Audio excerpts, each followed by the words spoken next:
আসসালামু আলাইকুম রহমতুল্লাহ। আজকে আমরা দেখব কিভাবে সালাফি ফোরাম থেকে পিডিএফ ডাউনলোড করতে হয়। এই জন্য আপনার পছন্দের পিডিএফটাতে চলে যাবেন।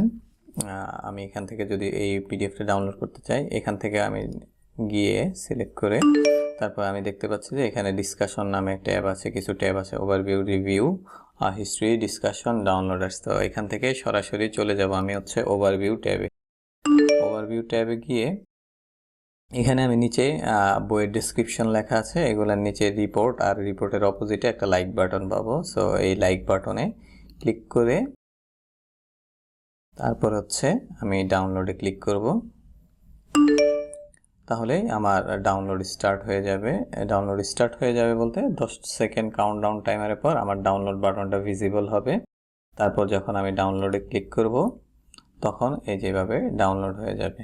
সো আমার এটা ডাউনলোডারের সমস্যার কারণে এরকম এরর দিচ্ছে, কিন্তু আপনাদেরটা ডাউনলোড হয়ে যাবে ইনশাল্লাহ, সমস্যা নেই।